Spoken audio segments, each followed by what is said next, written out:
Halo teman-teman, perkenalkan nama saya Lutfia Devira Restiani dengan NPM 20111001351001. Saya mahasiswi dari Universitas 17 Agustus 1945.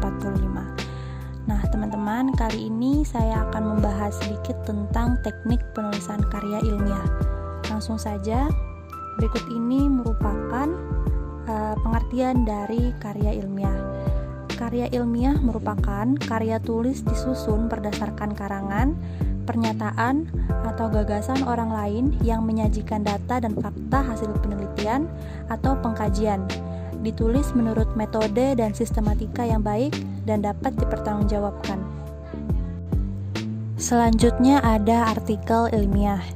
Artikel ilmiah merupakan karya tulis yang dirancang untuk dimuat dalam jurnal ilmiah atau buku kumpulan artikel ilmiah yang ditulis mengikuti pedoman ilmiah. Nah, selanjutnya ada ciri-ciri dari karya ilmiah. Yang pertama ada logis, yaitu sesuatu ide yang disampaikan sesuai dengan logika, benar menurut penalaran, dan masuk akal. Yang kedua ada sistematis, yaitu teratur menurut sistem sehingga membentuk suatu sistem yang berarti secara utuh, menyeluruh, dan terpadu. Yang ketiga ada objektif, yaitu sesuai dengan keadaan yang sebenarnya tanpa dipengaruhi pendapat atau pandangan pribadi. Yang keempat atau yang terakhir ada etis, yaitu sesuai dengan asas perilaku atau etika yang disepakati secara umum. Selanjutnya ada jenis-jenis karya ilmiah. Yang pertama ada laporan, yaitu bentuk karangan yang berisi rekaman kegiatan tentang suatu yang sedang dikerjakan, diteliti, atau diamati, dan mengandung saran-saran. Yang kedua ada paper atau makalah, ditulis oleh peserta didik sehubungan dengan tugas dalam bidang studi tertentu. Makalah dapat berupa hasil pembahasan buku atau hasil suatu pengamatan.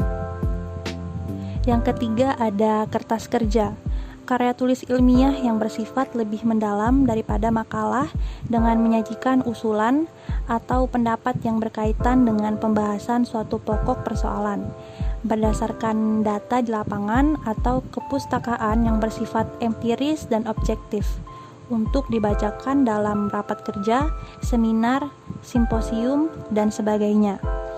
Yang keempat ada skripsi, yaitu karya tulis yang diajukan untuk mencapai gelar sarjana.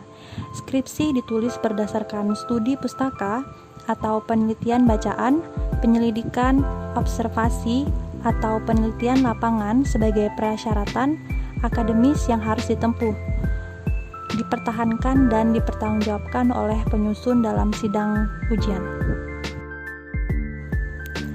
Selanjutnya ada tahapan penyusunan karya ilmiah. Yang pertama ada pencarian fakta atau gejala atau informasi atau masalah atau ide atau gagasan atau isu atau dapat dengan banyak membaca literatur. Yang kedua ada pencarian solusi yang mungkin terhadap permasalahan. Yang ketiga ada pengumpulan data. Yang keempat ada analisis secara objektif dan mendalam berdasarkan teori dan metode yang sudah baku.